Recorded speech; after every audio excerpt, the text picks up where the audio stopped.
حضرت ہارون علیہ السلام اللہ تعالیٰ کے عظیم پیغمبروں میں سے تھے۔ آپ حضرت موسیٰ علیہ السلام کے بڑے بھائی تھے۔ اللہ تعالیٰ نے آپ کو بھی نبوت عطا فرمائی اور حضرت موسیٰ علیہ السلام کا مددگار بنایا۔ حضرت ہارون علیہ السلام بنی اسرائیل میں پیدا ہوئے۔ آپ نیک، پرہیزگار اور اچھے اخلاق کے مالک تھے۔ جب اللہ تعالیٰ نے حضرت موسیٰ علیہ السلام کو فرعون کی طرف پیغام دینے کے لیے بھیجا تو حضرت موسیٰ علیہ السلام نے دعا کی کہ ان کے بھائی ہارون علیہ السلام کو بھی ان کا مددگار بنا دیا جائے۔ اللہ تعالیٰ نے حضرت موسیٰ علیہ السلام اور حضرت ہارون علیہ السلام دونوں کو فرعون کے پاس بھیجا۔ دونوں نے فرعون کو ایک اللہ کی عبادت کی دعوت دی اور بنی اسرائیل کو آزاد کرنے کا حکم سنایا، لیکن فرعون نے تکبر کیا اور ایمان نہ لایا۔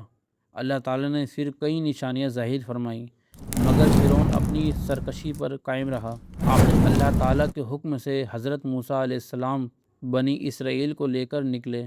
اللہ نے سمندر کو چیر دیا اور بنی اسرائیل بچ گئے، جبکہ فرعون اور اس کا لشکر ڈوب گیا۔ جب حضرت موسیٰ علیہ السلام کوہ طور پر اللہ سے کلام کرنے گئے تو اپنی قوم کی ذمہ داری حضرت ہارون علیہ السلام کو دے گئے۔ ان کی غیر موجودگی میں سامری نے سونے کا بچھڑا بنا دیا۔ کچھ لوگ اس کی پوجا کرنے لگے۔ حضرت ہارون علیہ السلام نے انہیں بہت سمجھایا، اے میری قوم، تمہارا اصل رب اللہ ہے، میری پیروی کرو، لیکن اکثر لوگ نہ مانے۔ جب حضرت موسیٰ علیہ السلام واپس آئے تو قوم کو گمراہی میں دیکھ کر غصے میں آ گئے۔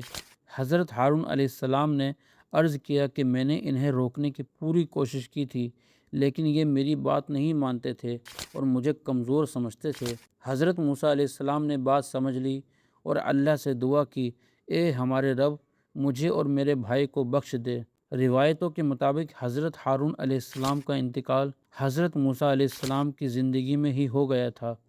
آپ اللہ کے نیک بندے اور عظیم نبی تھے۔ ہمیشہ اللہ کی اطاعت کرنی چاہیے، حق بات پر صبر سے قائم رہنا چاہیے، لوگ نہ مانیں تب بھی سچ کا پیغام پہنچانا چاہیے، شرک سے بچنا اور صرف اللہ کی عبادت کرنی چاہیے۔ السلام علیکم ورحمۃ اللہ وبرکاتہ۔